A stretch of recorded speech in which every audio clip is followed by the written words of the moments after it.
वेद, रामायण, महाभारत और पुराणों में कई तरह की चमत्कारिक मणियों का वर्णन मिलता है।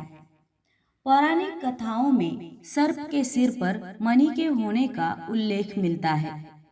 पाताल लोक मणियों की आभा से हर समय प्रकाशित रहता है। सभी तरह की मणियों पर सर्पराज वासुकी का अधिकार है। मणि एक प्रकार का चमकता हुआ पत्थर होता है। मणि को हीरे की श्रेणी में रखा जा सकता है। मणि होती थी, ये भी अपने आप में एक रहस्य है। जिसके भी पास मणि होती थी वह कुछ भी कर सकता था। पांडवों के गुरु द्रोणाचार्य के पुत्र अश्वत्थामा के माथे पर एक मणि थी, जिसके बल पर वह शक्तिशाली और अमर हो गया था। रावण ने कुबेर से चंद्रकांत नाम की मणि छीन ली थी। मान्यता है कि मणियां कई प्रकार की होती थी। मणियों के महत्व के कारण ही भारत के एक राज्य का नाम मणिपुर है। शरीर में स्थित 7 चक्रों में से एक मणिपुर चक्र भी होता है। मणि से संबंधित कई कहानियां और कथाएं समाज में प्रचलित हैं। इसके अलावा पौराणिक ग्रंथों में भी मणियों का उल्लेख मिलता है। मणियों को सामान्य हीरे से अधिक मूल्यवान माना जाता है। जैनियों में मणिभद्र नाम से एक महापुरुष हुए हैं। ऐसा माना जाता है कि चिंतामणि को स्वयं ब्रह्मा जी धारण करते हैं। रुद्र मणि को भगवान शंकर धारण करते हैं। कौस्तुभ मणि को भगवान विष्णु धारण करते हैं। इसी तरह और भी कई मणियां हैं जिनके चमत्कारों का उल्लेख पुराणों में है। आज हम जानते हैं पौराणिक काल की प्रमुख 10 मणियों के विषय में। पारस मणि। पारस मणि का उल्लेख पौराणिक और लोक कथाओं में मिलता है। इसके हजारों किस्से और कहानियां समाज में प्रचलित है। कई लोग ये दावा भी करते हैं कि हमने पारस मणि देखी है। पारस मणि की प्रसिद्धि और लोगों में इसके होने को लेकर इतना विश्वास है कि भारत में कई ऐसे स्थान हैं जो पारस के नाम से जाने जाते हैं। कुछ लोगों के नाम भी पारस होते हैं। पारस मणि की ये खासियत है कि पारस मणि से लोहे की किसी भी वस्तु को स्पर्श कर देने से वह सोने की बन जाती थी। इससे लोहा काटा भी जा सकता है।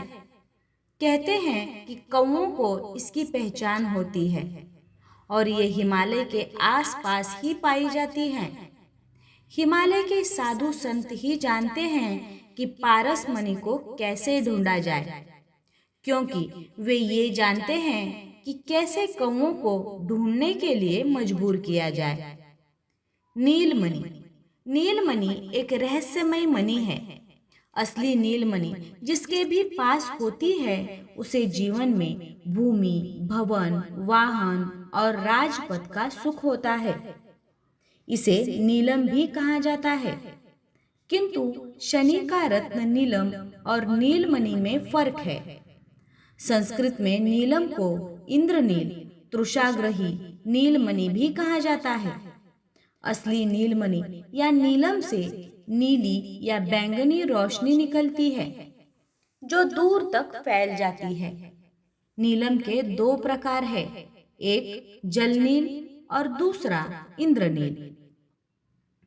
भारत में नीलमणि पर्वत भी है। भारत के जम्मू कश्मीर राज्य में नीलम पाया जाता है। कश्मीर में पहले नागवंशियों का राज था। नीलम विशुद्ध रंग मोर की गर्दन के रंग का होता है। कहते हैं कि नेपाल के पशुपतिनाथ मंदिर में असली नीलमणि रखी हुई है। हालांकि इसमें कितनी सच्चाई है कि नीलम का लाभ होता है या नहीं, ये दावे से नहीं कहा जा सकता। नागमणि। नागमणि को भगवान शेषनाग धारण करते हैं। भारतीय पौराणिक और लोक कथाओं में नागमणि के किस्से आम लोगों के मध्य प्रचलित है। नागमणि केवल नागों के पास ही होती है। नाग इसे अपने पास इसलिए रखते हैं ताकि उसकी रोशनी से आसपास इकट्ठे हो गए कीड़े मकोड़ों को वे खाता रहे। हालांकि इसके अलावा भी नागों द्वारा मणि को रखने के और भी कारण हैं। नागमणि का रहस्य आज भी अनसुलझा हुआ है। आम जनता में ये बात प्रचलित है कि कई लोगों ने ऐसे नाग देखे हैं जिसके सिर पर मणि थी। हालांकि पुराणों में मणिधर नाग के कई किस्से हैं। भगवान कृष्ण का भी इसी तरह के एक नाग से सामना हुआ था। छत्तीसगढ़ी साहित्य और लोक कथाओं में नाग, नागमणि और नाग कन्या की कथाएं मिलती है। मनुज नागमणि के माध्यम से जल में उतरते हैं। नागमणि की ये विशेषता है कि जल उसे मार्ग देता है। इसके पश्चात साहसी मनुज महल में प्रस्थित होकर नाग को परास्त कर नाग कन्या प्राप्त करता है। नागमणि बड़े चमत्कारी होते हैं। नागमणि के विषय में कहा जाता है कि ये जिसके भी पास होती है उसकी किस्मत बदल जाती है। कहते हैं कि नागमणि में अलौकिक शक्तियां होती है। उसकी चमक के आगे हीरा भी फीका पड़ जाता है। मान्यता के अनुसार नागमणि जिसके भी पास होती है उसमें भी अलौकिक शक्तियां आ जाती है और वह मनुष्य भी दौलतमंद हो जाता है। मणि का होना उसी तरह है जिस तरह की अलादीन के चिराग का होना। हालांकि इसमें कितनी सच्चाई है ये कोई नहीं जानता। कौस्तुभ मणि। कौस्तुभ मणि को भगवान विष्णु धारण करते हैं। कौस्तुभ मणि की उत्पत्ति समुद्र मंथन के दौरान हुई थी। पुराणों के अनुसार ये मणि समुद्र मंथन के समय प्राप्त 14 मूल्यवान रत्नों में से एक थी। ये बहुत ही कांतिमान मणि है। ये मणि जहाँ भी होती है वहाँ किसी भी प्रकार की दैवीय आपदा नहीं होती। ये मणि हर तरह के संकटों से रक्षा करती है। माना जाता है कि समुद्र के तल या पाताल में आज भी ये मणि पाई जाती है। चंद्रकांता मणि। भारत में चंद्रकांता मणि के नाम पर अब उसका उपरत्न ही मिलता है।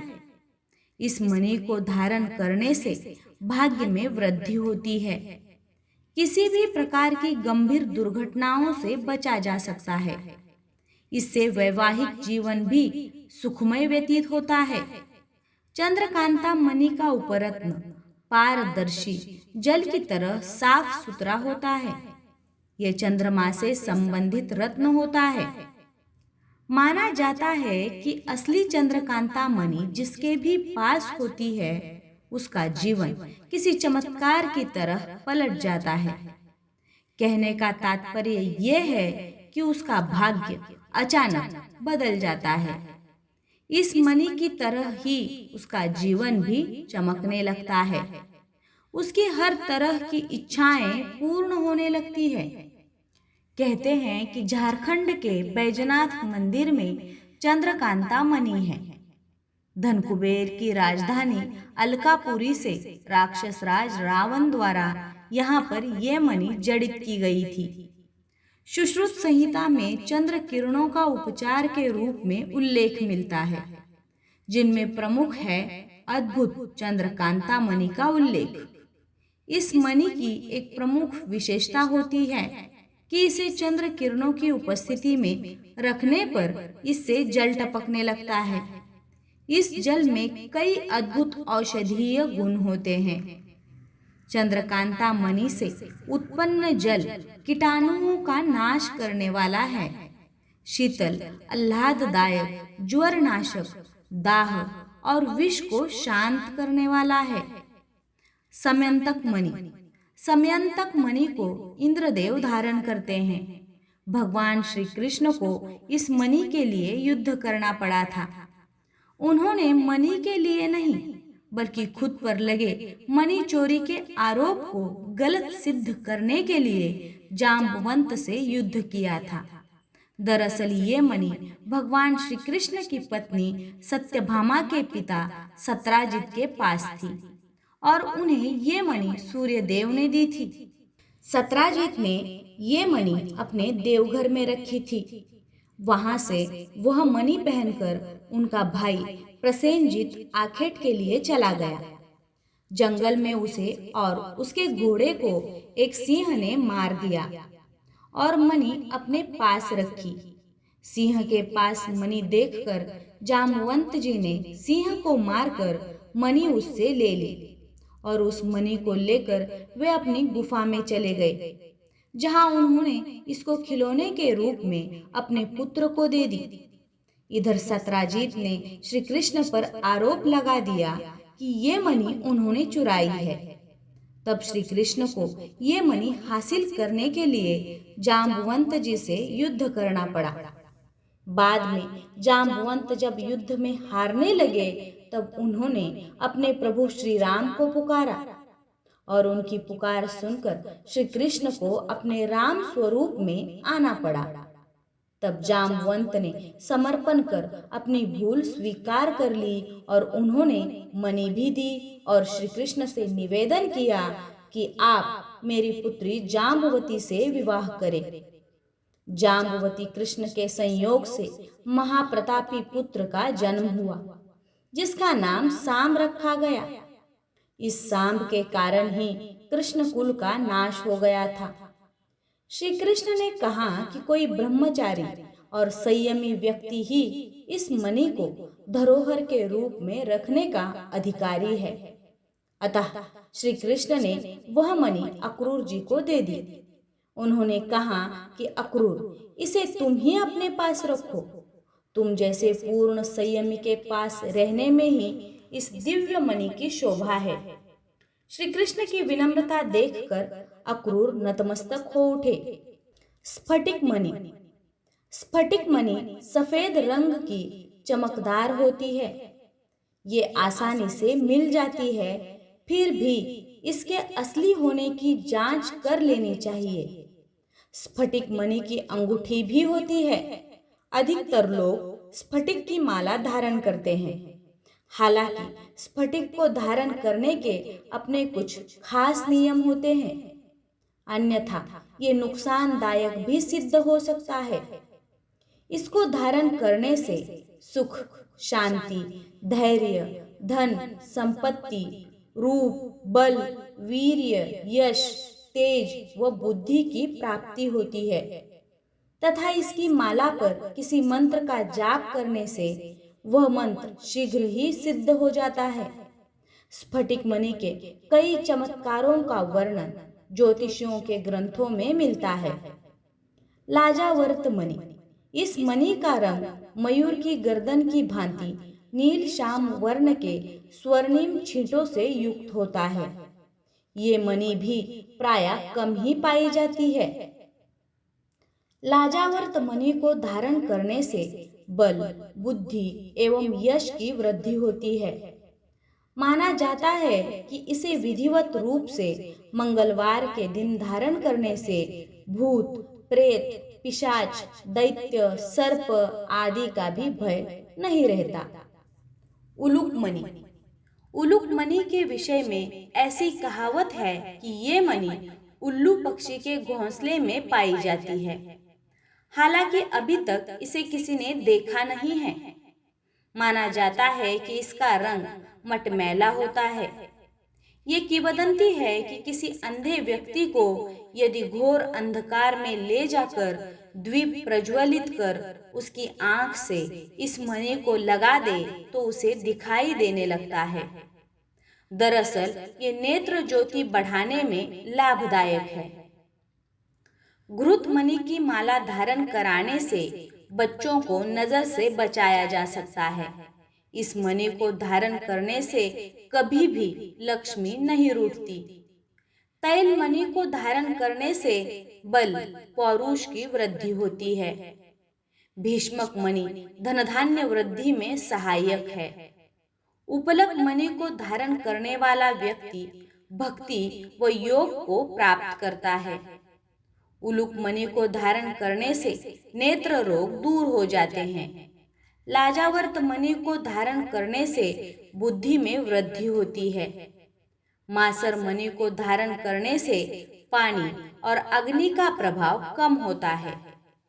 इस प्रकार पौराणिक काल से प्रसिद्ध कुछ रहस्यमयी मणियां हैं जिसके विषय में अनेक कथाएं प्रचलित है, किंतु ये कितनी सत्य है ये कोई नहीं जानता। जय श्री कृष्ण।